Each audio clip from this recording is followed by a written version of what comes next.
नमस्कार दोस्तों, स्वागत है आपका अपने चैनल पढ़पंच पर। Yearn to learn. आपको लग रहा होगा ये नाम थोड़ा अजीब सा है, ये परपंच टाइप का लग रहा है। तो ये पहल मैंने इसलिए शुरू करी है क्योंकि आजकल आप देख रहे होंगे इतने सारे गवर्नमेंट एग्ज़ाम्स हैं या फिर कुछ भी हो, केबीसी हो, पर्सनालिटी डेवलपमेंट के लिए जीएस और जीके, जनरल स्टडीज़ या जनरल नॉलेज का जो डेप्थ है और जो उसका एक्सपेंस है, मतलब अनंत है, बढ़ता ही जा रहा है। तो जितने लोग तैयारी करते हैं उनके साथ एक बहुत बड़ी प्रॉब्लम है कि तैयारी में डिस्ट्रैक्शंस बहुत होते हैं, मन भटकता है इधर उधर। तो ये पहल मैंने इसलिए करी है क्योंकि मुझे भी काफ़ी एक्सपीरियंस है इस फील्ड का, इस लाइन में काफ़ी समय हो गया है। और इसमें मैंने ये फ़ील किया है कि लोगों को गाइड करने से ज़्यादा उन्हें फ़ोकस प्रोवाइड करना बहुत ज़रूरी है। तो अगर आप किसी करिकुलम बाउंड होके पढ़ेंगे कि हमने एक किताब उठाई और 2 घंटे उसको पढ़ा दिया, वो तो ठीक है अपनी जगह, जो वो प्रयास कर रहे हैं वो भी कोई बुरे नहीं है, मैं किसी की बुराई नहीं करूँगा, सब अपनी जगह अच्छा काम कर रहे हैं। एजुकेशन फ्री प्रोवाइड करना ये भी अपने आप में एक बहुत अच्छी पहल है, जो भी कर रहा है अच्छा है। लेकिन अलग मैं बस ये कर रहा हूँ कि ये जो पढ़ शब्द मैंने जोड़ दिया है ना परपंच में, परपंच मतलब 5 लोग इधर उधर की बातें करते हैं, उसका कुछ यील्ड नहीं निकलता है, उसका कोई अर्थ नहीं होता। जब हम पढ़ाई से रिलेटेड कोई बात कर रहे हैं तो उसमें एक अर्थ होगा, तो हम कुछ इम्पॉर्टेंट चीज़ों को पकड़ेंगे। आज ये पहली वीडियो है, आप इसको देखिए, शायद आपको समझ आए, और समझ आएगी तो फिर आप मुझसे जुड़िए। और मैं इसको हर हाल में अब रोज़ बनाता रहूँगा क्योंकि मेरी जो टारगेट ऑडियंस है उसको तो एटलीस्ट फ़ायदा होगा ही। तो बहुत देर ना करते हुए छोटा सा इंट्रोडक्शन के साथ मैं पथिक हूँ। पथिक का मतलब होता है पथ पर चलने वाला, और आप भी पथिक हैं, मैं भी पथिक हूँ।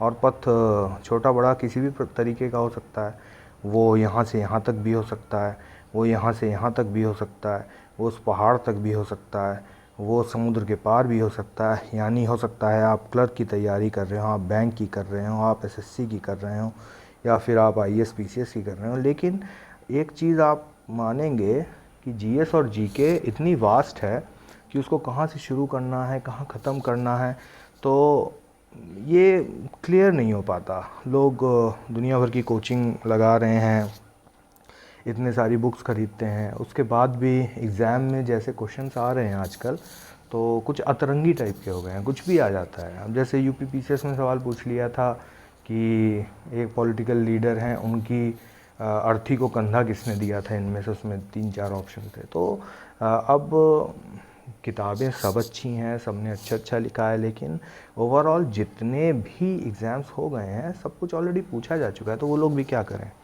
तो मेरा जो एक फोकस है यहाँ पर वो ये है वैल्यू एडिशन पे। तो वैल्यू एडिशन है क्या, तो इसमें मैं अपनी टारगेट ऑडियंस बताना चाहूँगा कि टारगेट ऑडियंस 3 प्रकार की है। पहली, जो लोग ऑलरेडी तैयारी कर रहे हैं। दूसरी, जो करना चाहते हैं, जो अभी क्वेश्चन मार्क से घिरे हैं। और तीसरी, जो नॉर्मल ऐसे ही पर्सनालिटी डेवलपमेंट करना चाहता है। भाई अगर आपको कोई चीज़ नहीं पता होगी तो ऐसा थोड़ी है कि कोई नुकसान हो जाएगा। अगर आपको पता चल जाएगा कि भाई मुग़ल डायनेस्टी 1526 में स्टार्ट हुई, या उसको बाबर ने स्टार्ट किया, या फिर लास्ट मुग़ल एम्परर कौन था, उसको किसने डिपोज किया, तो ये सब चीज़ें कोई वो नहीं है। और मैं सिर्फ एग्जांपल दे रहा हूँ, ऐसा नहीं है अभी चुनाव का माहौल है, लोग सोच रहे होंगे कि भाई मुग़ल क्यों बोल रहा है। भाई मैं कह रहा हूँ विजयनगर किंगडम की भी बात कर सकते हैं कि उसको हरिहर बुक्का ने बनाया। अगर आप नहीं तैयारी कर रहे हैं, आपको पता होगा, तो क्या आप किसी को बता सकेंगे? कोई अब तो फ़ोन अ फ्रेंड वाला भी सिस्टम नहीं रह गया, लेकिन भाई खुद तो जा सकते हो ना आप किसी क्विज़ में। तो खैर यही है, तो वैल्यू एडिशन बहुत ज़रूरी है। और किसी भी एक एग्ज़ाम की तैयारी के लिए एक नींव, उसकी फाउंडेशन बहुत ज़रूरी है, और उसका एक माइंडसेट होना बहुत ज़रूरी है। तो माइंडसेट क्या है ना, कि ये जो रास्ता है ना भाई, ये बहुत लंबा है किसी भी तैयारी का। इसीलिए मैं पथिक हूँ और आप पथिक हैं, मेरे साथी हैं, सब हम लोग कारवां बना के चल रहे हैं। तो बस इतना याद रखना कि रास्ता बहुत लंबा है। जभी भी आप सो तो ये सोच के सोना कि आज जितना चल सकते थे क्या हम चल लिए हैं। तो ये बात अगर दिमाग में रहेगी ना तो वैल्यू एडिशन होता रहेगा। वैल्यू एडिशन है क्या, मैं आपको मतलब समझाता हूँ। देखिए लैंग्वेज की मुझे लगता है कि उतनी प्रॉब्लम नहीं होगी, इंग्लिश हिंदी दोनों यूज़ करता हूँ। मेरी जो टारगेट ऑडियंस है वो वही लोग हों जो हिंदी इंग्लिश समझते हैं। और अगर आपको लगता है कि नहीं हम हिंदी मीडियम वाले हैं, इंग्लिश की हमें ज़रूरत नहीं है, देखो कोई भी एग्ज़ाम होता है, बाइलिंगुअल पेपर आता है और उसमें साफ लफ्ज़ों में लिखा होता है कि अगर कोई डिस्क्रिपेंसी या कोई दोनों में भेद होगा तो इंग्लिश वाला माना जाएगा। तो थोड़ी बहुत इंग्लिश सबको आनी चाहिए और आती भी है, अच्छा है, इसमें कोई बुराई नहीं है। कुछ लोग होते हैं वो इंग्लिश को बहुत अपोज करते हैं, लेकिन ठीक है, दोनों लैंग्वेजेस की अपनी अपनी वो है। और हिंदी मैं इसलिए बोल रहा हूँ क्योंकि मेरी मदर टंग है, तो वो कोई प्रॉब्लम नहीं होनी चाहिए। और हो तो आप कमेंट में मुझे लिख के बताइए, मैं उस पर और सुधार करने का प्रयास करूँगा। तो आइए शुरू करते हैं हम पढ़पंच और देखते हैं हम कहाँ तक जाएंगे इसमें। तो आज की डेट में सबसे बड़ा जो इशू है वो है टीएमआई। टीएमआई क्या होता है? Too much information. तो आप देखो कहीं पे भी आप इंटरनेट में जाओ या फिर आप किसी कोचिंग इंस्टीट्यूट में जाओ, कुछ भी करो, आपको इतना ज़्यादा चीज़ें प्रोवाइड कर दी गई हैं। मतलब अब देखो आपको 1000 पन्ने की पीडीएफ दे दी जाए उसमें फिर आपसे एक्सपेक्ट किया जाए आप सब पढ़ लो, इसी से क्वेश्चन आएंगे। ऑब्वियसली यार कहीं ना कहीं से तो आएंगे ही, लेकिन जो एक माइंडसेट डेवलप करने की बात है वो ये है कि क्या क्या चीज़ें हैं ऐसी चलते फिरते जो आपको आनी चाहिए। अगर जैसे एक पेड़ होता है, इसमें बहुत सारे फल हैं, ये जो फल हैं ना ये सब क्वेश्चंस हैं। और जब भी आप एग्ज़ाम देंगे ना, एग्ज़ाम एक प्रतिस्पर्धा जो होती है किसी भी सरकारी एग्ज़ाम में, वो ये नहीं होती कि आपको सारे फल तोड़ लेने हैं। सारे फल कोई नहीं तोड़ सकता। यहाँ पे ये रिलेटिव एग्ज़ाम है। रिलेटिव कंपटीशन में क्या होता है, जो सबसे ज़्यादा फल तोड़ ले वो जीत जाएगा। तो आपका उद्देश्य, आपका एम क्या होना चाहिए? सारे फल नहीं तोड़ने, आपको जितने ज़्यादा तोड़ सको तोड़ो। आप कहोगे यार ये तो आयरनी है, ये तो विरोधाभासिक बातें हो गई आपकी। नहीं, कुछ होते हैं low hanging fruits. Low hanging अगर वो नहीं आप तोड़ पाए तो ऊपर का एक तोड़ के भी क्या कर लिया, वो एटीट्यूड नहीं चलेगा आपका कि नहीं हमने सबसे कठिन सवाल कर लिया और आसान वाले में हमें क्या लेना देना। वो एटीट्यूड गलत है। तो आपको क्या करना है कि आप बॉटम अप अप्रोच रखेंगे। बॉटम अप अप्रोच क्या होती है कि आप अपना बेस बनाते चलेंगे और धीरे धीरे उस पर वैल्यू एडिशन करते चलेंगे। कि भैया आपको पता होगा कि कॉन्स्टिट्यूशन या संविधान, उसमें 22 पार्ट्स हैं। तो फिर आपको किसी पर्टिकुलर पार्ट का कोई आर्टिकल पूछ लिया जाए तो आप उसको एस्टिमेट लगा सकते हैं, उसका गेस भी कर सकते हैं, आपका ठीक बैठ जाएगा। अब आपको यही नहीं पता कि कॉन्स्टिट्यूशन का स्ट्रक्चर क्या है, तो फिर कॉन्स्टिट्यूशन के अंदर आप कैसे पढ़ेंगे? आपने उठाई कोई किताब उठा ली, मैं किसी किताब का नाम नहीं लूँगा, सारी किताबें अपनी जगह हैं। कुछ लोग उसको पढ़ के पास होते हैं, कुछ उसको होते हैं। कोई जब सक्सेसफुल हो जाता है तो वो उस किताब का नाम लेता है, फिर वो बिकने लगती है। वो सब देखो एक गिमिक्स हैं वो सब। इम्पॉर्टेंट चीज़ क्या है? इम्पॉर्टेंट चीज़ ये है कि आपको एक फाउंडेशन क्रिएट करनी है, बेड रॉक उसका बहुत स्ट्रांग होना चाहिए। उसके ऊपर फिर जो जो आप ऐड करते जाएंगे वो ज़रूरत और रिडंडेंसी के अकॉर्डिंग आप समझ जाएंगे।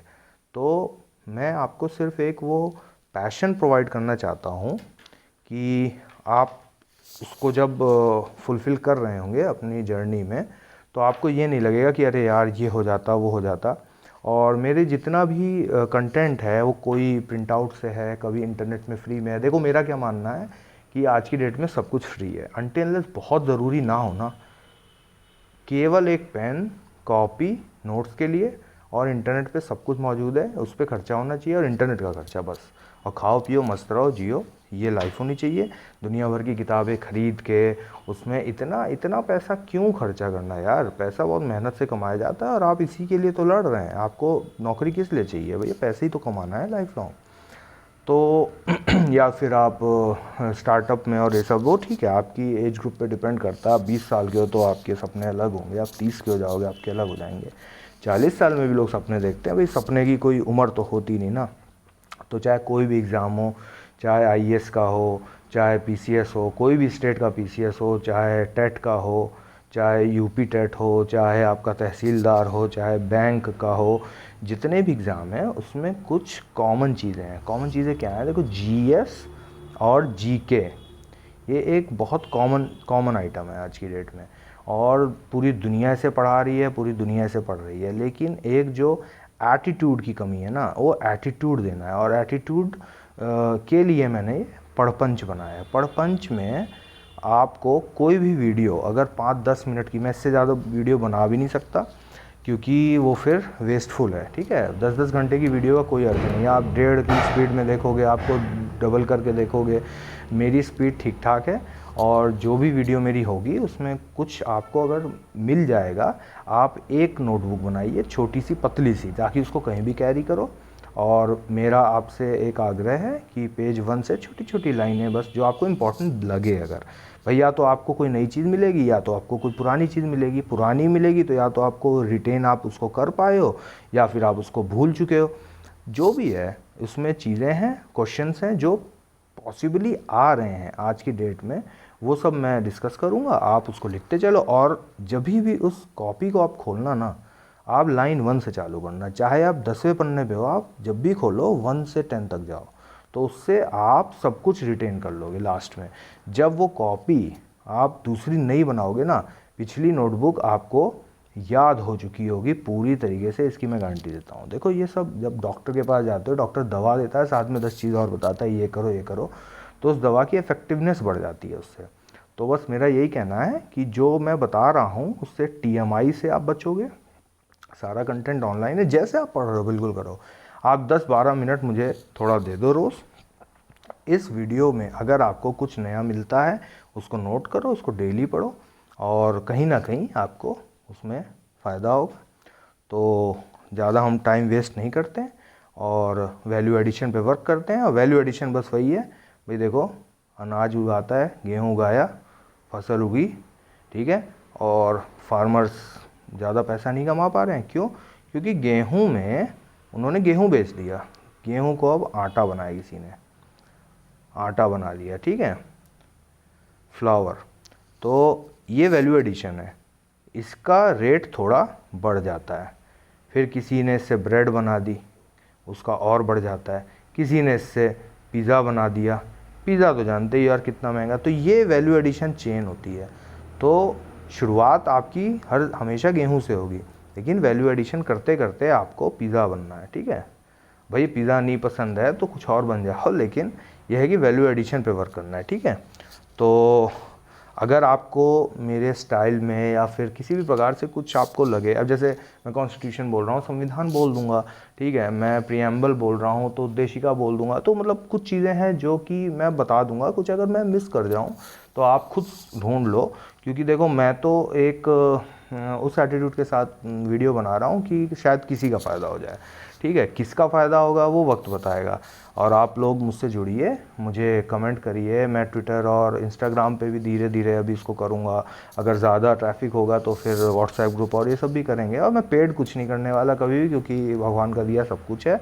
बस ये है कि हाँ, थोड़ा एक ऑडियंस अच्छी मिलेगी तो फिर शायद हम लोग और आगे अच्छा कुछ कर पाएँ। तो अब हम कोशिश करते हैं कुछ समझने की। अब देखो कुछ क्वेश्चंस हैं, कहीं से भी हो सकते हैं, क्वेश्चन बैंक है। देखो इसमें कॉपीराइट का कोई इशू नहीं है, मेरा जितना भी कंटेंट है वो सब क्वेश्चंस होंगे या फिर कहीं ऑनलाइन फ्री ऑफ कॉस्ट कुछ इन्फॉर्मेशन होगी, वो मैं आपसे शेयर कर रहा हूँ। तो इसमें कोई ऐसा इशू नहीं है। आप कहीं कौन सी किताब है क्या, देखो किताब भरने से अगर सिलेक्शन होते हैं ना, तो सबसे पहला सिलेक्शन वो किताब वाले का होता है। उसके घर में भी तो बच्चे होंगे। देखो सिलेक्शन पढ़ने वाले का होता है और सही तरीके से पढ़ने वाले का होता है। अब ये क्वेश्चन आप पढ़ो, देखो environment protection act of India was enacted इन, ये देखो ये 2013 में यूपी के एक एग्ज़ाम में पूछा गया। देखो एग्ज़ाम इंपॉर्टेंट नहीं है। आप ये सोचो, कोई भी आप तैयारी कर रहे हो, आप अगर बैंक क्लर्क की कर रहे हो, उसमें अगर जीके पूछी जा रही है, आपको यार हम यूपी पीसीएस के क्यों सवाल देखें, हम यूपीएससी के क्यों देखें, हम एनडीए की क्यों देखें, हम सीडीएस की क्यों देखें। Overall environment protection act of India एक एग्जाम्पल है। ये कहीं भी पूछा जा सकता है क्योंकि इंडिया से रिलेटेड है ना। आप इंडिया के सरकारी एग्ज़ाम दे रहे हो ना, एक केरला पीसीएस में पूछा जा सकता है या साम पीसीएस में पूछा जा सकता है। तो देखो यही बेस पकड़ना है कि कुछ एक ऐसी चीज़ें हैं जिनको जो मैं ढूंढता रहूँगा, आपसे शेयर करता रहूँगा। जब आपको समझ आ जाएगा कि किस तरीके से हम वर्क करें, आप अपने से भी मुझे सजेस्ट कर सकते हो कि भैया मुझे ये बना के दो, ठीक है।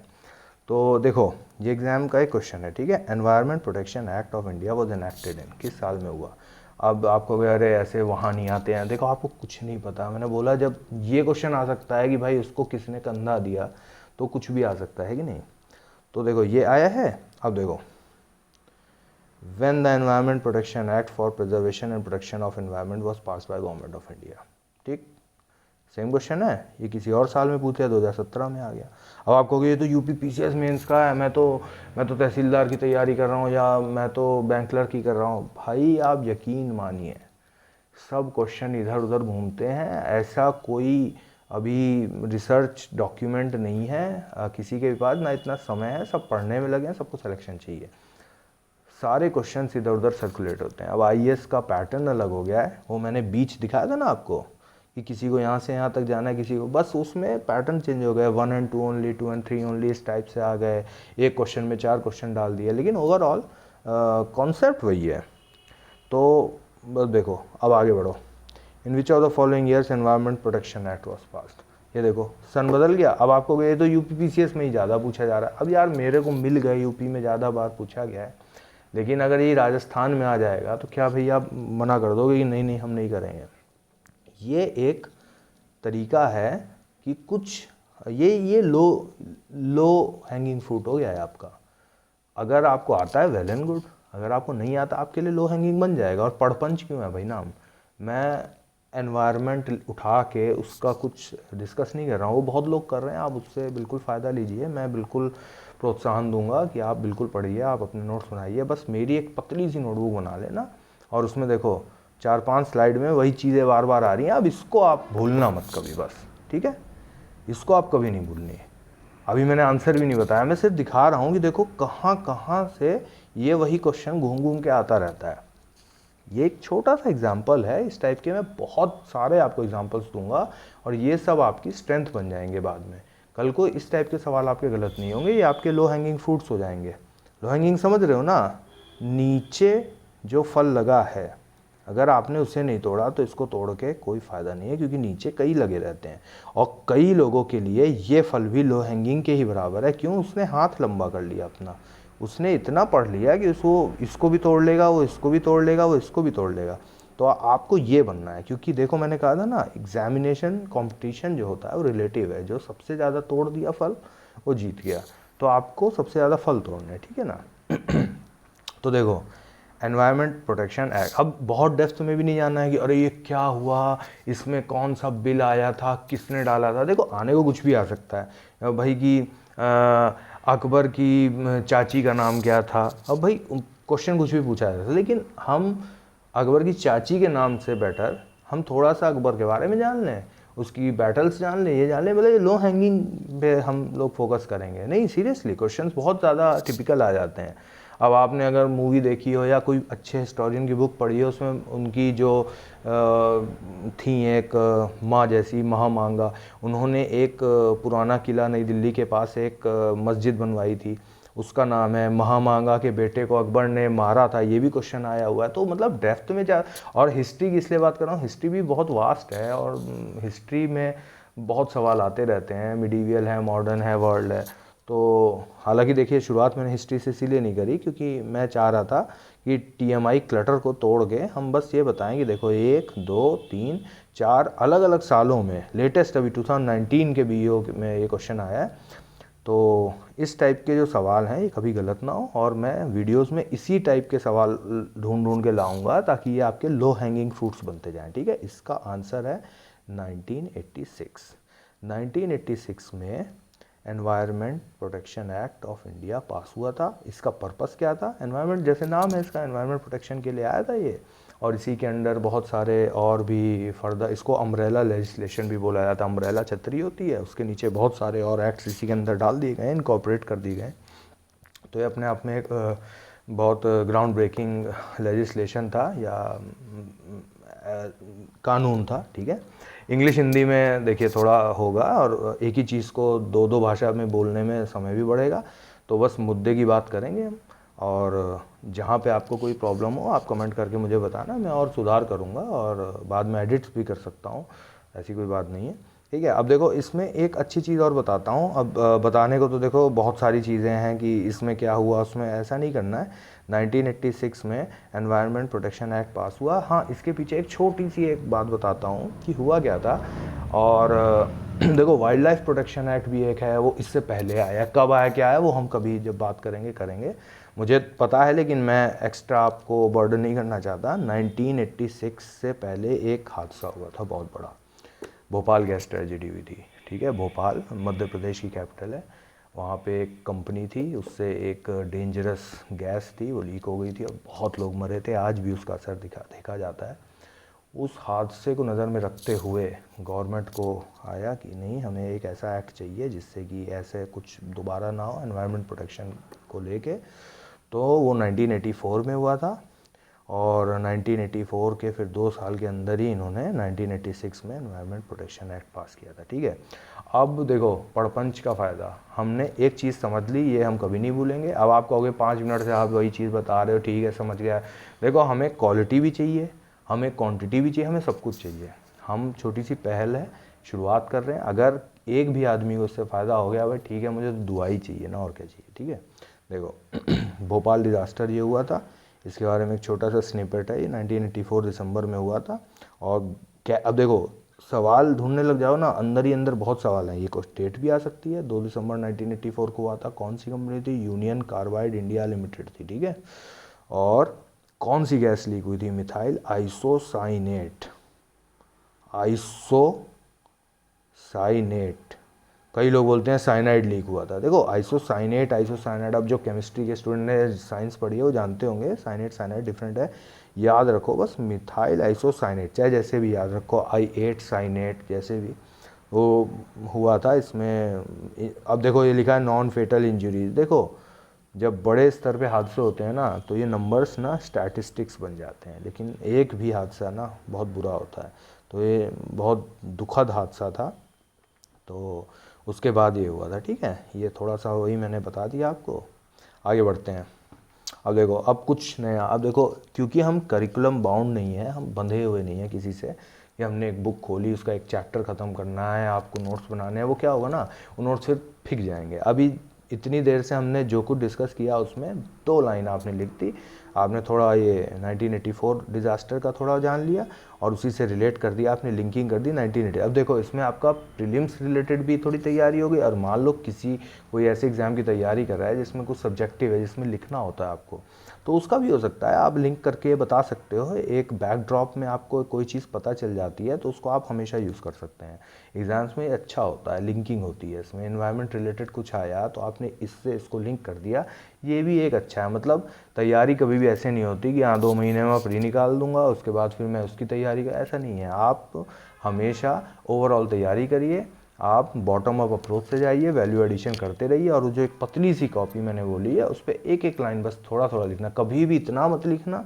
अगर मैं 20 मिनट की वीडियो बना रहा हूँ ना तो आपके नोट्स 2 मिनट में ख़त्म होने चाहिए, बस इतना जान लो। बस मेरा पर्पस यही है। ये आपने कर लिया ना, बस आप रोज़ एक वीडियो देखना, 2 लाइन लिखना, ऐसे करते करते ना आप देखना आपका क्या वैल्यू एडिशन होता है। चलो आगे बढ़ते हैं। ये क्या है? ये क्वेश्चन है IAS का, कोई पुराना है। अब आपको गया आप IAS PCS के क्यों है? अरे मैं कह रहा हूँ ना, ये सब सवाल इधर उधर, अगर ये क्लर्क के एग्जाम में आ जाएगा मना कर दोगे क्या? नहीं मैं नहीं सॉल्व करूँगा तो IAS में आए। आप सिर्फ नॉलेज रखो। ये क्या है? ये है क्वेश्चन है, ये देखो पूरा ये प्रीएम्बल लिखा है। प्रीएम्बल क्या है? उद्देशिका, किसकी? कॉन्स्टिट्यूशन की, संविधान की। ठीक है, इसमें अब इसमें भी एक बढ़िया बात है, ये कहाँ से ली गई है। क्योंकि आपको पता होगा ना हमारा जो कॉन्स्टिट्यूशन है वर्ल्ड का सबसे लेंदी, सबसे बड़ा कॉन्स्टिट्यूशन है। उसके पीछे कई सारे रीजंस हैं, जब आप पढ़ोगे आपको पता चलेगा। छोटी छोटी बातें बस मैं आपको फैक्ट्स। अब देखो अगर कोई चीज़ स्लाइड में नहीं लिखी है, अब देखो ना आपको कोई प्रिंट करना है, प्रिंट के मैं खिलाफ हूँ, कोई ज़रूरत नहीं है। आप सिर्फ अपने हाथ से लिखो। जो रिकग्निशन मेमोरी होती है ना अपनी, वो अपनी चीज़ों को बहुत पहचानती है। देखो आप अपने मम्मी पापा भाई बहन वाइफ गर्लफ्रेंड बच्चा देख के पहचान लेते हो कहीं भी दूर भीड़ में, तो ये होता है। ये तो एक मेमोरी है। तो आप अपना लिखा जो होगा ना उसको आप बहुत अच्छे से समझोगे। तो प्रिंट के ना मैं कोई स्लाइड दे रहा हूँ ना मैं कोई PDF दे रहा हूँ, मैं सिर्फ पढ़पंच कर रहा हूँ, इसीलिए नाम है पढ़पंच। समझ गए ना आप? और भाई मैं कोई सर्वर भी नहीं हूँ, आप पथिक हूँ, पथिक भैया बोल लो भाई, ठीक है। और आप भी पथिक हो, आप छोटे भाई बड़े भाई सब हो। तो बस यही है कि पड़पंच में आपको वैरायटी अलग अलग जो चीज़ें मुझे लगती हैं इंपॉर्टेंट है मैं आपसे बात करूँगा, आपको अच्छी लगेगी, आप उसको और लोगों को तक भी पहुँचाओ। देखो ज्ञान बांटने से बढ़ता कैसे बढ़ता है ना, मैं बता रहा हूँ। अगर आपका फ़ायदा नहीं हुआ, कोई एग्ज़ाम दे रहा उसका उसमें फ़ायदा हो गया, वो आपको दुआ देगा। दुआ में बहुत शक्ति होती है यारो, मानो इस बात को, दुआ में बहुत शक्ति होती है। तो इसको कभी भी आप अंडर एस्टिमेट मत करना, बहुत पावर होती है। तो इसको ज़्यादा से ज़्यादा शेयर करना अगर आपको लगे इसमें करेंसी है, इसमें वैल्यू है मेरी बातों में। और सब्सक्राइब तो करो, क्योंकि जैसे ही कोई नया वीडियो आएगा तुरंत आप देख लो, 10-15 मिनट दे दो, आपका काम ख़त्म यार। और क्या, फिर उसके बाद और लोगों के काम आएगा। तो हाँ, ये क्वेश्चन है, इसमें कुछ नहीं है, पूरा प्रियम्बल लिख दिया है इन्होंने। ये देखो एक एक चीज़ है, क्या है वो जब पढ़ना पता चल जाएगा। इसमें क्या है, वो डेट पूछी है, ये एक्स है कि in our Constitution this x do hereby adopt enact and give our self the Constitution. X क्या है। अब पहले ज़माने में इस टाइप के क्वेश्चन आया करते थे। अब आईएएस ऐसे सवाल नहीं पूछता है, लेकिन भाई अगर ये सवाल मान लो यूपी टेट में आ जाए, या फिर सी टेट में आ जाए, सुपर टेट में आ जाए, तहसीलदार में आ जाए, पुलिस कांस्टेबल में आ जाए, एसआई में आ जाए, कहीं आ जाए यार, इतने एग्ज़ाम हो रहे हैं, कहीं ना कहीं से आते हैं सवाल। और क्योंकि आईएएस का पूछा सवाल है तो इसमें वैल्यू है इसकी। तो वही मैं कह रहा हूँ कि इस टाइप के सवाल हैं। और अब भाई एक जनता होगी, अरे कहाँ से हैं क्या है, देखो ये इंपॉर्टेंट नहीं है, हम पंच करें, पढ़ ढ़ जो है ना, ढ़ की पावर है भाई साहब, ये इसको अंडर एस्टिमेट कभी मत करना। जब र पर पंच करोगे ना आप, वो डेंजरस होगा।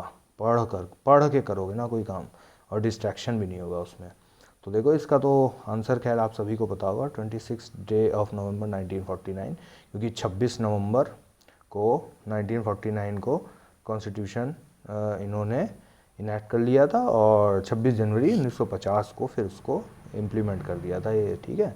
तो ये एक मतलब एग्जांपल दे रहा हूँ कि मतलब किसी चीज़ को आप देखते हो तो किस नज़रिए से देखते हो। आप पढ़ने बैठो, रटने वाला यार बहुत ही बेकार कॉन्सेप्ट है। और अगर कोई सक्सेस पाया है रट के, भाई आई कॉन्ग्रेचुलेट हिम, लेकिन हिम और हर।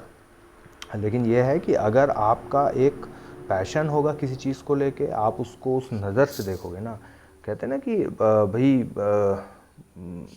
अगर कभी तो मधुर मिलन होगा, कभी तो चांदनी रात होगी, कभी तो जलेंगे मोहब्बत के दिए, कभी तो उनसे मुलाकात होगी। भाई हम सब पथिक हैं, पथ पे चल रहे हैं, हमारी तो मुलाकात अपने एम से ही होनी है। तो हमारा एम क्या है कि हम उस तरीके से चीज़ों को देखने लग जाएं कि वो इवेंचुअली हमारे काम आए। कहा ना कि रास्ता बहुत लंबा है जब, और एक दिन में कवर नहीं होने वाला। Rome wasn't built in a day, एक कहावत है ना कि एक दिन में नहीं बना था रोम, कई दिन लगते हैं। तो ये रास्ता बहुत लंबा है, कई बार इसमें सूरज निकलेगा, फिर चांद निकलेगा, फिर सूरज निकलेगा, ऐसे करते करते आप एक दिन अपने पथ पर ख़त्म करेंगे, पहुंच जाएंगे। और चेज इज़ बेटर देन किल लोग बोलते हैं, लेकिन मुझे तो लगता है किल इज़ मोर इम्पॉर्टेंट, ठीक है। तो बस यही है कि रात में जब सो ना, आप सोच के सोना कि हाँ मैं आज इतना चल सकता था और मैं आज इतना चल लिया हूँ। भाई इतना चलो, कोई इतना चलेगा, कोई एक दिन में इधर नहीं हो सकता कोई। और ये जितने गवर्नमेंट एग्ज़ाम्स है ये इसी को टेस्ट करते हैं, आपके प्रेशर को। आपको क्या लगता है, आप जब किसी सरकारी नौकरी को ज्वाइन कर लोगे तो वहाँ जाके क्या रोज़ आपसे बॉस पूछेगा, अरे हाँ ये बताओ कि कृष्णदेव राय ने कौन सी किताब लिखी थी? ये सब नहीं होता वहाँ। वहाँ पे प्रेशर पे वर्क करना है, और बहुत प्रेशर होता है यार। तो वही है कि ये सब आपको सिखा रहा है कि आपको उस प्रेशर को हैंडल कैसे करना है। आप पॉलिटी भी पढ़ते हो, आप हिस्ट्री पढ़ते हो, हिस्ट्री में भी इतने सारे पार्ट्स हैं, ज्योग्राफी पढ़ते हो, आप क्या क्या नहीं पढ़ते हो। उसके बाद भी देखो, अब सिलेक्शन तो देखो सबका नहीं हो सकता ना। अब जैसे इतनी सीट्स हैं और इतने सारे लोग हैं, तो इसमें ये देखो इतने में ही फिट होगा ना, तो कुछ रिजेक्ट होंगे, फिर रिलेटिव है सब कुछ। जो बेस्ट होंगे उन्हीं का होगा। आप कोशिश करो, आप बेस्ट बनो, और क्या कर सकते हैं। अब भाई अब ये नहीं कर सकते ना, अब सरकार पैसा छापती है, सबको 1-1 करोड़ छाप के दे दे, तो पैसे की वैल्यू नहीं रह जाएगी ना। तो कंपटीशन वो इसीलिए है क्योंकि बेस्ट लोगों को सेलेक्ट करना है हमें, ठीक है। चलो आगे बढ़ते हैं, और बातें हो गई। हाँ, पढ़पन से परपन ज़्यादा हो गया ना, सॉरी गाइस। हाँ देखो क्वेश्चन पढ़ो। The preamble of constitution was amended bye, ठीक है। ये कभी आया था। अब देख लो आप कहाँ आया, कैसे आया, वो सब है। कई बार मैं ऐसे क्वेश्चन टाइप भी कर दूंगा, ऐसा नहीं है कि मैं हमेशा इस फॉर्मेट में लूँगा। मैं ये बताना चाह रहा हूँ कि कोई भी क्वेश्चन है वो आ रहा है, कहाँ कहाँ आ रहा है। देखो 2003 में आया, किसी स्टेट में पूछ लिया, ठीक है। फिर देखो the term socialist was added in the preamble by, फिर है ये कभी आ गया, देखो 7 में भी आया, 2016 में भी आ गया। मतलब कहीं से देखो उत्तराखंड का बिहार पहुंच गया। भाई साहब स्टेट भी नहीं, दोनों टच करते हैं। और देखो कहाँ कहाँ पहुंच रहे हैं सवाल। The term socialist was brought into the preamble of India by which amendment, ये देखो एमपी में भी पहुंच गया। अब आप समझ रहे हो ना, गवर्नमेंट एग्जाम्स हैं, गिने चुने सवाल इधर उधर घूमते रहते हैं।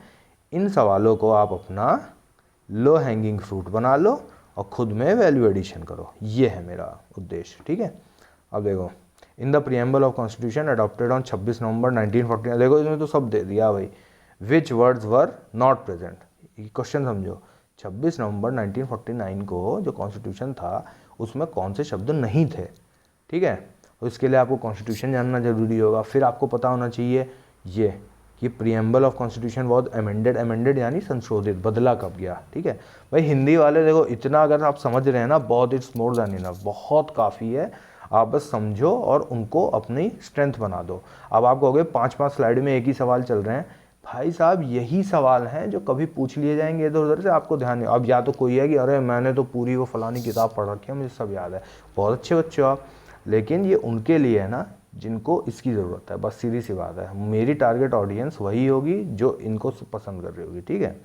अब देखो ये है, इसमें ये सब लिखा हुआ है, और इसमें देखो sovereign socialist secular democratic Republic, ठीक है। इसको याद करने के लिए लोग कहते हैं S3DR, sovereign socialist secular democratic Republic. और ये ऑर्डर भी बहुत इंपॉर्टेंट है, ये भी पूछा जाता है, कई बार सवाल आए हैं कि इसको ऑर्डर में लगाओ, ऐसे 1 2 3 4 कर दिया, सोवरन सोशलिस्ट सेकुलर डेमोक्रेटिक, तो 1 2 3 4 1 4 3 2 इस तरीके से भी सवाल आते हैं। तो अब भाई देखो इतना इतना छोटा ही है, छोटा ही बोलूँगा मैं यार, compare to whatever the syllabus जो हम लोग पढ़ते हैं, तो उसके कंपैरिजन में ही है, ठीक है।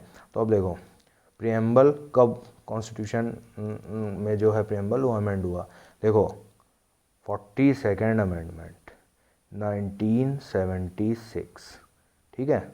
एक केस आपने देखा होगा केशवानंद भारती, केशवानंद भारती केस जो है वो 1973 में प्रोनाउंस किया था, जजमेंट हुई थी उसकी, और सबसे बड़ी बेंच थी, 13 जज थे उसमें, ठीक है।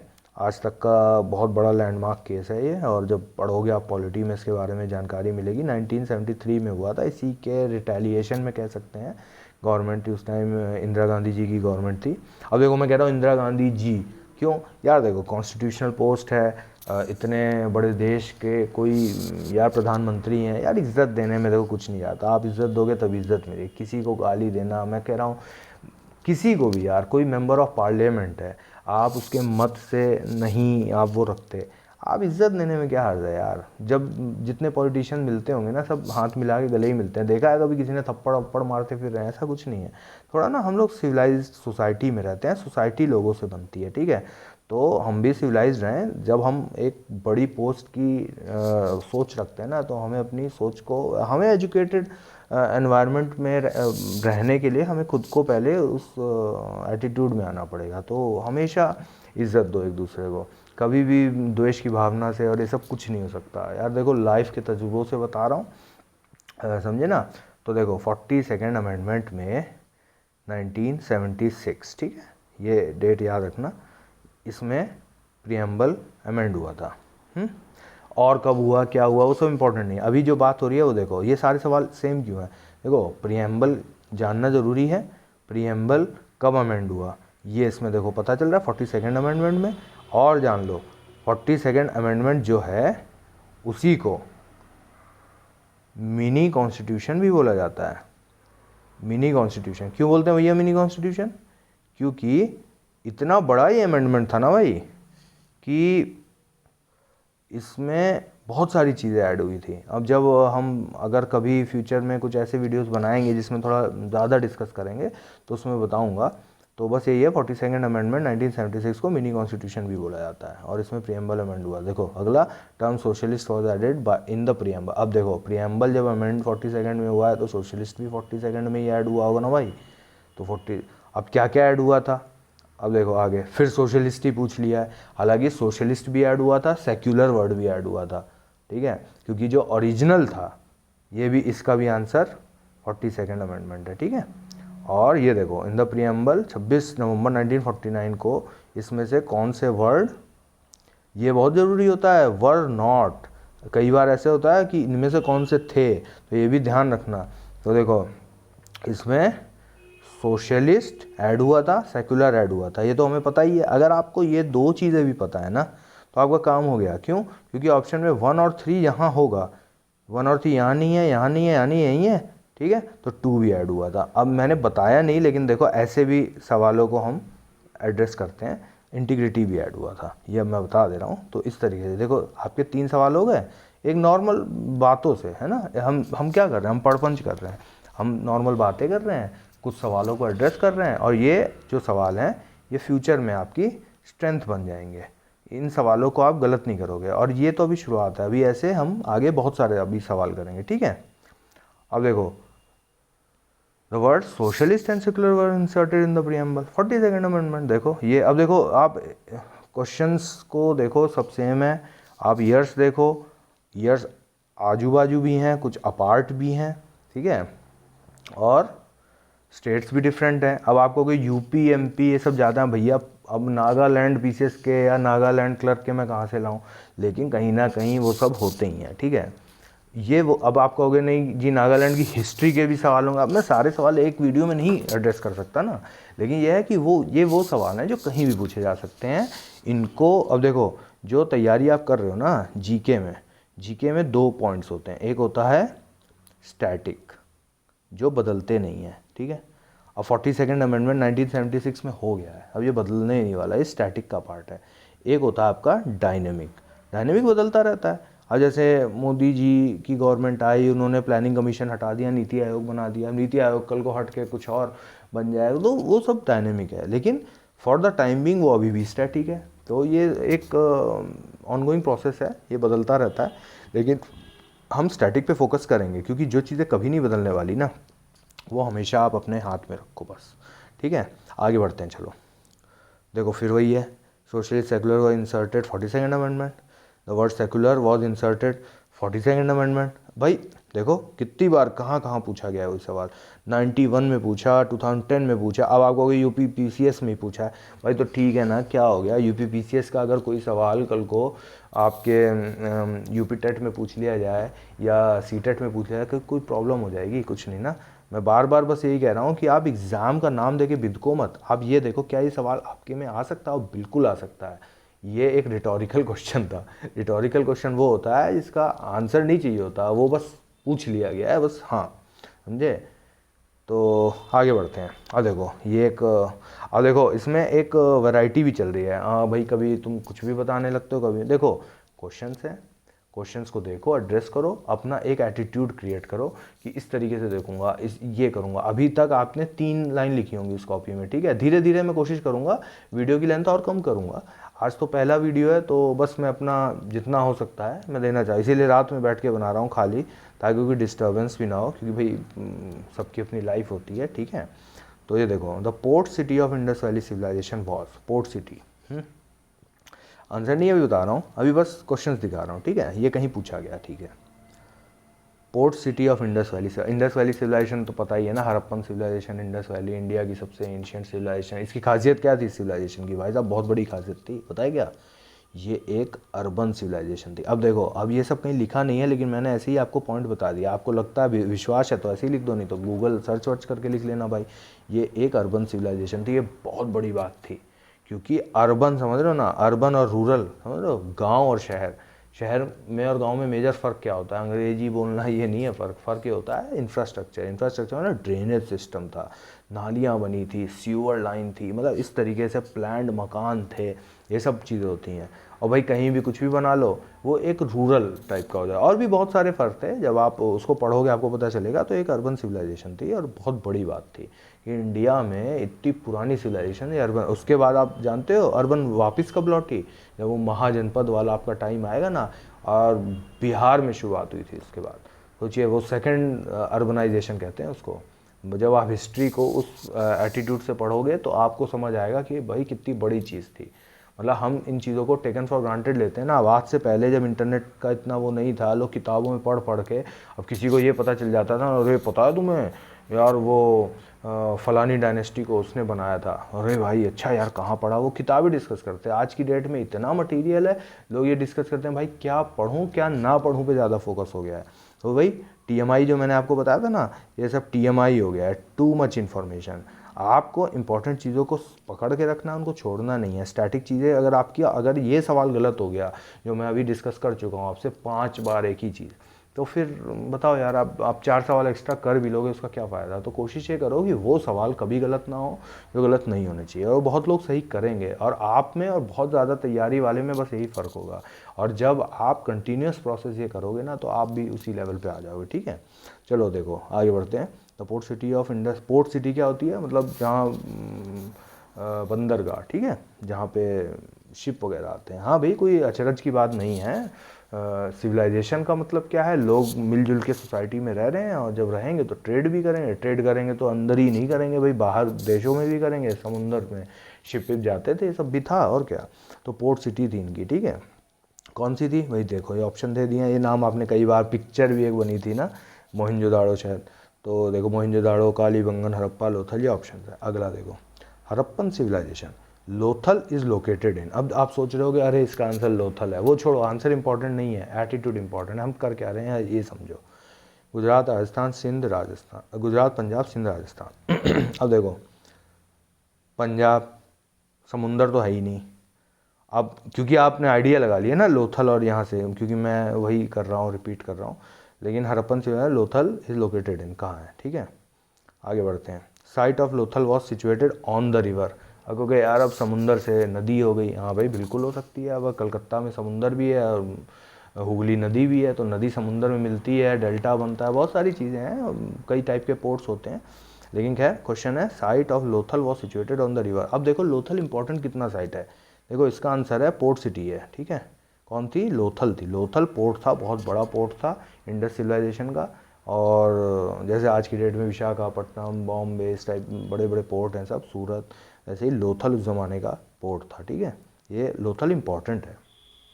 आगे लोथल कहाँ है, या आप याद कर लो, गुजरात में। क्यों, एक चीज़ और बताता हूँ। अब जैसे ये आपका इंडिया बन गया, ऐसे ही बना रहा हूँ मैं तो, ये देखो गुजरात हो गया, ऐसे ऐसे करके राजस्थान हो गया।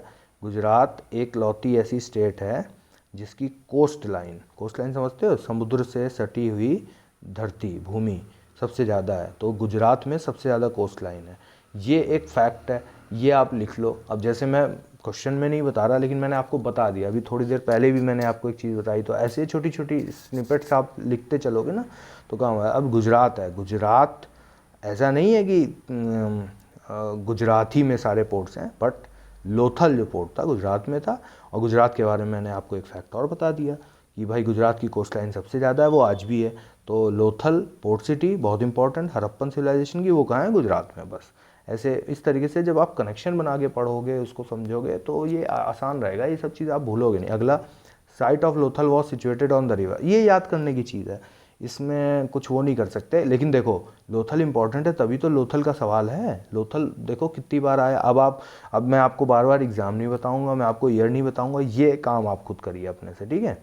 ये भोगवा है, इसका नाम आप याद रख लो, लिख लो। भोगवा रिवर पे लोथल पोर्ट था, जो कि गुजरात में इंडस वैली सिविलाइजेशन के टाइम का बहुत इंपॉर्टेंट पोर्ट है, ठीक है। देखो 3 सवाल हो गए। विच of the following is the Harappan port. अब इसमें बोलने का कोई मतलब नहीं है, ठीक है। Lothal was a Harappan port, भाई ठीक है। क्वेश्चन आ रहा है भाई, आप आंसर देते रहो, लोथल लोथल लोथल लोथल। देखो अलग अलग जगहों पे अलग अलग टाइम में देखो उसी टाइप के सवाल आ रहे हैं। The largest site of Harappa, अब लोथल चलो खत्म हुआ, लार्जेस्ट साइट, ये भी एक अच्छा सवाल है कि आप देखो मोहनजोदाड़ो, हड़प्पा, इस टाइप के इतने सारे नाम पढ़ते हो। देखो ये आपका इंडिया है, ठीक है, और यहाँ पे ये पाकिस्तान था, सिंध विंध ये सब, उस ज़माने में तो सब मिला जुला था ना भाई। तो इंडस वैली सिविलाइजेशन के टाइम पे तो साइट्स हर जगह पाए, लेकिन largest site of Harappa in India पूछा है। अगर ओवरऑल पूछते तो आंसर कुछ और। आप क्वेश्चन को भी ध्यान से देखा करिए। इन इंडिया में सबसे बड़ी साइट कौन सी है, इसका आंसर है राखीगढ़ी। अब इसको किसी भी तरीके से आप याद कर लो भाई कि राखी, बड़ी राखी बांध दी या वॉट जैसे भी आपको समझ आए, राखी गढ़ी एक बहुत बड़ी साइट है, ये इंडिया की सबसे बड़ी हड़प्पन साइट है, ठीक है।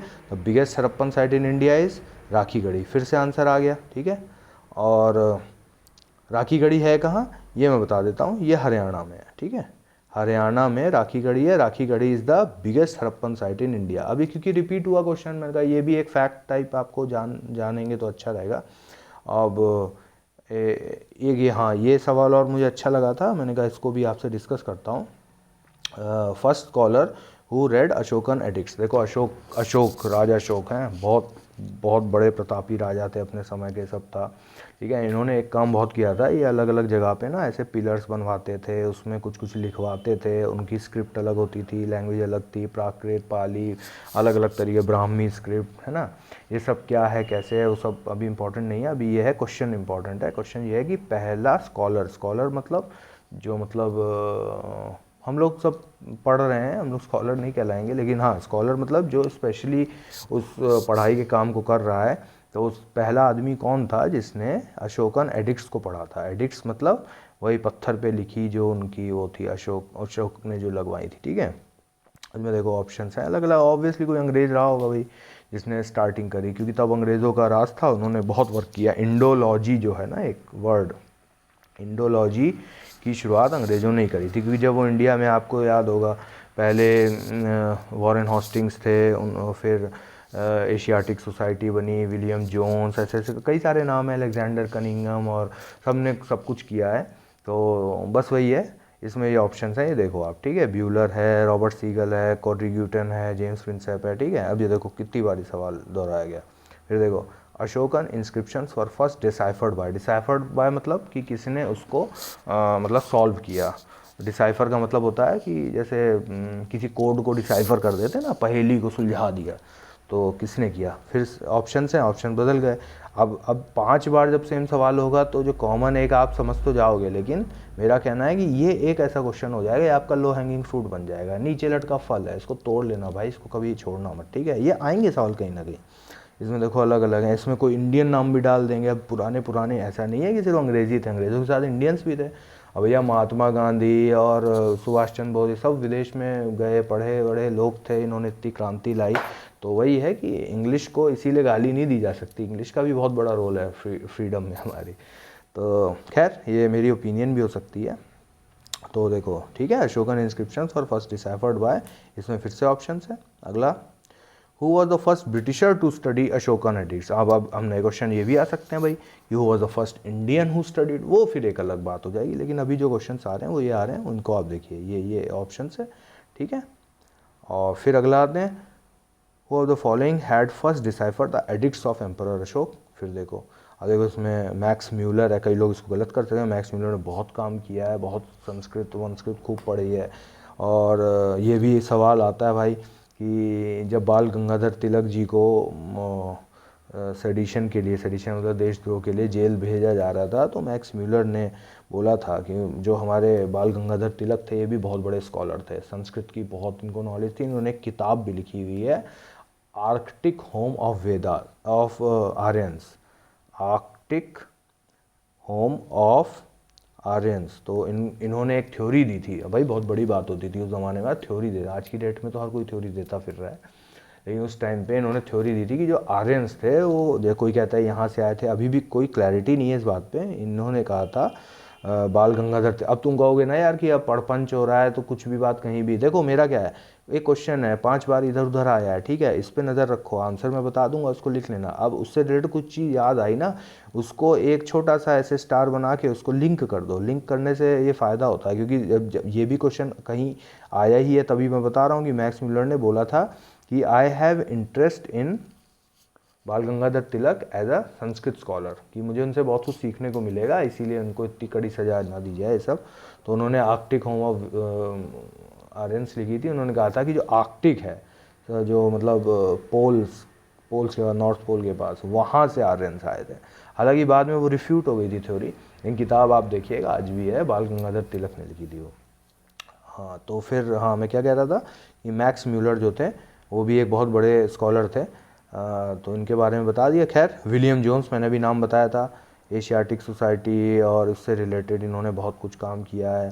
और इन लोगों ने गीता को और महाभारत को ट्रांसलेट किया था इंग्लिश में, और बहुत काम किया है इन्होंने।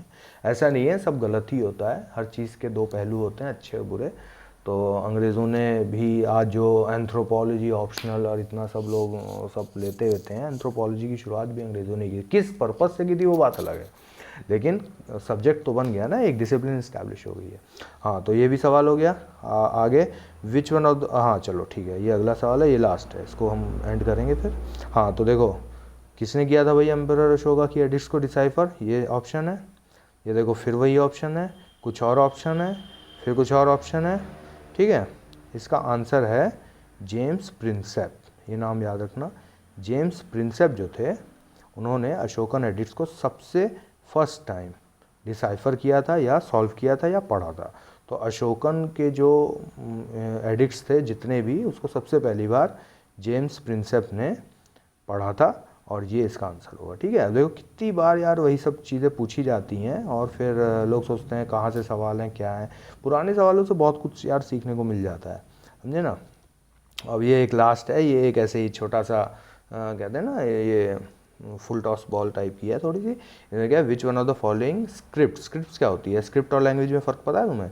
देखो जैसे हम इंग्लिश लिखते हैं, ये इंग्लिश लिखी हुई है, ये इंग्लिश तो लैंग्वेज है, लैंग्वेज में वर्ड्स होते हैं, लेटर्स होते हैं, उसकी ग्रामर होती है। उसको लिखा कैसे जाता है ना, लिखने की जो कला है वो किसी लैंग्वेज की ही होगी, पहली बात। अब जैसे कोई एक भाषा और बोली में क्या फ़र्क होता है, भाषा बोली में मेजर फ़र्क यही होता है ना कि भाषा की स्क्रिप्ट होती है, बोली की अपनी ग्रामर अलग। मतलब अब तो खैर बोली में भी बहुत सारी वैरायटी है, लेकिन भाषा एक सुपर सेट है, बोली उसके अंदर आती है, एक ही भाषा की कई बोलियाँ हो जाती हैं, ठीक है। तो बोली की अलग से कोई स्क्रिप्ट ऐसे नहीं है, सच होती है। तो स्क्रिप्ट मतलब लिखने का वो लहजा तरीका, जैसे देवनागरी में हिंदी संस्कृत लिखी जाती है, ठीक है। द्रविडियन लिपि स्क्रिप्ट जो होती है उसमें साउथ इंडियन लैंग्वेजेस लिखी जाती हैं। ऐसे ही एक स्क्रिप्ट थी जिसमें एंशियंट इंडिया में जो राइट से लेफ़्ट लिखी जाती थी। तो जो एंशियंट इंडिया में राइट से लेफ़्ट स्क्रिप्ट हुआ करती थी, वो कौन सी, ये क्वेश्चन आया हुआ है, पुराना है और ये रिपीट भी हुए हैं कई जगह, मुझे मिले नहीं तो मैं आपको दिखाता। इसका आंसर है खरोष्टी, ठीक है। खरोष्टी स्क्रिप्ट है, ये राइट से लेफ़्ट लिखी जाती थी, ये चीज़ याद रखना, ठीक है। ये एक अच्छा सवाल है। और हाँ, ये भी एक सवाल था जो मैंने कहा आपको बता दूं कि the name by which Ashoka is referred in its inscription. Ashok नाम है और कलिंग युद्ध और ये सब चीज़ें हमें पता है, लेकिन उनके जो इंस्क्रिप्शंस में एक जगह दो जगह उनका नाम पाया गया है, उनका नाम जो लिखा है वो है प्रियदर्शी। एक्चुअली वो कई जगहों पे पिया दासी करके भी लिखा है, असल में वो पाली प्राकृत वाला थोड़ा डिफरेंस आ जाता था, लेकिन प्रियदर्शी पियादासी ये नाम है, तो प्रियदर्शी है ना, ये नाम है अशोक का। ये क्वेश्चंस मुझे लगता है आपकी वैल्यू एडिशन में हेल्प करेंगे, और थोड़ा सा आप नज़र रखें स्टैटिक पे। और ये कुछ एक दो मैंने करंट अफेयर्स के सवाल मुझे जो अच्छे लगे मैंने डाल दिए। करंट अफेयर्स भी बहुत इंपॉर्टेंट है, जहाँ से भी आप पढ़ रहे हो, जैसे भी पढ़ रहे हो, अगर आपको लगता है कि क्वेश्चंस आ रहे हैं वहाँ से तो अच्छा है, नहीं तो आप अपने सोर्सेज को चेंज कर सकते हैं। और मैं सिर्फ वही पढ़पंच के पॉइंट ऑफ व्यू से बोल रहा हूँ कि देखो स्टैटिक डायनेमिक, ठीक है। स्टैटिक जो बदलेगा नहीं, डायनेमिक जो बदलता रहता है। अब इसमें डिपेंडिंग अपॉन आपका एग्ज़ाम कैसा है, अब किसी में क्वांटिटेटिव एप्टीट्यूड है, रीजनिंग है, मैथ्स है, और बहुत सारी चीज़ें पूछी जा रही हैं, तो जीके से रिलेटेड जो चीज़ें हैं ना वो तो करंट भी उसका एक बहुत इंपॉर्टेंट पार्ट है। करंट पे भी नज़र रखिए। अब जैसे एक क्वेश्चन है, ये भी आप मतलब याद कर सकते हैं, ये भी उस टाइप का क्वेश्चन है जो जल्दी नहीं बदलेगा, ये भी स्टैटिक करंट बोल दो इसको। क्योंकि अब क्वेश्चन क्या है, देखो फरवरी 2022 का है कि किस कंट्री ने ग्रांट मिला है इंडियन गवर्नमेंट से एक ये यूनिटरी डिजिटल आइडेंटिटी फ्रेमवर्क, जो आधार कार्ड से मिलता जुलता अपना एक आधार उन्होंने चालू किया, उसका नाम है यूडीआई, यूनिटरी डिजिटल आइडेंटिटी। इसका आंसर है श्रीलंका, ठीक है। ये एक सवाल था, मैंने कहा आपसे शेयर करता हूँ। एक ये है कि ये अच्छा, ये स्टैटिक सवाल है, ये कभी नहीं बदलने वाला, और ये कहीं से मुझे मिला, मैंने कहा यार मुझे शेयर करना चाहिए। वर्ल्ड वॉर 1 वर्ल्ड वॉर 2 हुआ था। वर्ल्ड वॉर 2 एक बहुत ही ख़तरनाक वर्ल्ड वॉर था। अगर इसके विषय में जब आप पढ़ेंगे आपको पता चलेगा कैजुअलिटीज़ कितनी थी, क्या थी। यूएसए का एक बहुत बड़ा रोल था इसमें। तो यही है कि इसमें जिस टाइम ये हुआ था, यूएसए के प्रेसिडेंट कौन थे उस टाइम पे, तो इसका आंसर है फ्रैंकलिन डी रूजवेल्ट, ठीक है ना। फ्रैंकलिन डी रूजवेल्ट, उसके एंड तक एक्सपायर भी हो गए थे रूजवेल्ट। तो फ्रैंकलिन डी रूजवेल्ट इसका आंसर है। और ये एक है कि हु ऑथर द बुक। और कई बार क्वेश्चंस बुक के भी आ जाते हैं, ऑथर के। ये मुझे थोड़ा सा रेलेवेंट लगा। A little book of India celebrating 75 years of India, ये है। अब इसके कई सारे ऑप्शन हो सकते हैं। भाई शशि थरूर लिख देंगे, आप सोचोगे उससे रिलेटेड, लेकिन इसका आंसर है रस्किन बॉन्ड। रस्किन बॉन्ड बहुत पुराने एक हमारे ऑथर हैं और एंग्लो इंडियन है। ऑल्दो इंडिया में बॉर्न हुए, इंडिया में ही रहे हैं हमेशा, और मसूरी में इनका घर है। और मैं पर्सनली भी मिला हूँ इनसे, और बहुत ही जेंटल आदमी हैं और बहुत ही किताबें इन्होंने लिखी हुई हैं, है ना। तो a little book of India celebrating 75 years of independence, ये रस्किन बॉन्ड ने लिखी है, ठीक है। ये कहीं मान लो पूछ लिया जाए। और हाँ, ये बड़ा एक प्यारा सवाल मिला था मुझे कि which village from Kerala recently became India's first ever sanitary napkin free village. इसका आंसर है कुंबालंगी। कुंबालंगी बस याद कर लो जैसे भी, क्योंकि आ सकता है, क्योंकि फर्स्ट है ना यार, फर्स्ट एवर। अब इसके बाद कोई कुछ भी करेगा तो भाई आप मान लो छत्तीसगढ़ का दे दो, छत्तीसगढ़ में फर्स्ट विलेज हो गया, वो एक आपकी वो आप अलग है न्यूज़ फॉलो करना, लेकिन इंडिया का तो पहला यही हो गया। अब ये अच्छी बात क्यों है, आप तो कहोगे भाई सैनिटरी नैपकिन्स तो मतलब अच्छी चीज़ है, उसको फ्री क्यों किया। भाई देखो वेस्ट भी तो होता है ना, अगर इसको डिस्पोज जब आप करेंगे तो दुनिया भर का बहुत वेस्ट निकलता है, बायोडिग्रेडेबल नहीं होता है, पॉल्यूटेंट की तरह होता है। तो इसका भाई कोई सब्स्टिट्यूट भी ढूंढा गया होगा। तो इसके सब देखो, अब जो मेंस्ट्रुएशन होता है वुमेंस का, उसमें क्या होता है कि हर महीने ब्लड डिस्चार्ज होता है बॉडी से। तो उस ब्लड से बहुत प्रॉब्लम होती है भाई। औरत होना आसान बात नहीं है, इसीलिए नारी को हम लोग देवी बना के पूजते हैं, क्योंकि सच में भाई औरत होना बहुत कठिन बात है। हर महीने सोचो कितना कष्ट देखती हैं वो लोग, इसीलिए भाई रिस्पेक्ट भी करनी चाहिए नारियों की। तो हाँ, तो सैनिटरी नैपकिन का काम ये होता है, जो ब्लड डिस्चार्ज होता है हर मंथ उसको वो रोकता है, ठीक है। उसके बाद उसको डिस्पोज कर देते हैं। तो एक और डिवाइस आती है सैनिटरी नैपकिन के अलावा, उसको कहते हैं मेंस्ट्रुअल कप होता है। वो कप टाइप का एक ऐसा होता है, रबड़ का या सिलिकॉन टाइप का, और उसको लेडीज़ उस टाइम पे यूज़ कर सकती हैं अपने वही ट्रैक पे लगा के। इसमें वो डिस्चार्ज जमा हो जाता है, फिर इसको आप धो सकते हो, धो के रीयूज़ हो जाता है ये। तो जैसे एक कप है, ये कई बार यूज़ हो जाता है, और शायद इसको थ्रो भी करने की ज़रूरत नहीं है, depending upon the quality of the cup और वो सब। तो ये इन्होंने इसको रिप्लेस कर दिया है सैनिटरी नैपकिन को उस कप से, ठीक है। और ये लिखा भी है कि this is an outcome of Avalkayi initiative by Hibi Eden. ये एक मेंबर ऑफ पार्लियामेंट है, हिबी एडन, एर्नाकुलम से, ठीक है, केरला में ये। To provide around 5000 menstrual cups to women, इन्होंने प्रोवाइड किया। और ये अवलकाई जो है, ये नाम हो सकता है कहीं पूछ लिया जाए, इसका मलयालम का वर्ड है, इसका मतलब है फॉर हर, लड़की जो लेडी उनके लिए, ठीक है। तो ये एक इनिशिएटिव है। तो बस वही है, इतनी सारी बातें हमने आज की हैं, आज शुरुआत की है। हो सकता है कभी कल को वीडियो थोड़ी और छोटी हो जाए, कभी वीडियो थोड़ी और बड़ी हो जाए। और ये दिन बड़ा अचानक, आज 14 फेब है, हो गई है अब तो, जब मैंने बनानी चालू की थी और तब से अब में। तो एक इम्पॉर्टेंट बढ़िया सी फैक्ट बता के जाता हूँ, ऐसी कभी कभार जो दिमाग में आएगा मैं बताता रहूँगा, कि hard work will always defeat talent, है ना। अगर आपको लगता है आप टैलेंटेड हो तो भी हार्ड वर्क करो, आपको लगता है आप टैलेंटेड नहीं हो तो भी हार्ड वर्क करो, है ना। Because if you are not consuming knowledge, you are being consumed by ignorance. अगर आप ज्ञान के साथ नहीं हो तो आप अज्ञान के साथ हो। तो आपका अंत कैसे होगा ना, ये आपके हाथ में, आप अपने आर्किटेक्ट खुद हो। तो और हाँ, 14 फेब, भाई 14 फेब वैलेंटाइन डे सबको पता है, आप लोग तैयारी कर रहे हो। और शुरुआत बाबर से हुई थी, तो मैं बता दूं, बाबर जो मुग़ल डायनेस्टी का फाउंडर था, ठीक है, बाबर का जो जन्मदिन होता है वो है 14 फेब को। आप तैयारी कर रहे हो, छोटे छोटे फैक्ट्स हैं, लिख लो, क्या पता क्वेश्चन आ जाए, क्या पता ना आए। लेकिन अब ये तो हो सकता है भाई, अगर ठीक है आप सिंगल हो, आप पढ़ाई कर रहे हो, तो कोई बोले अरे 14 फेब को अकेले हो, कह रहे भाई बाबर का जन्मदिन हम क्यों मनाएं।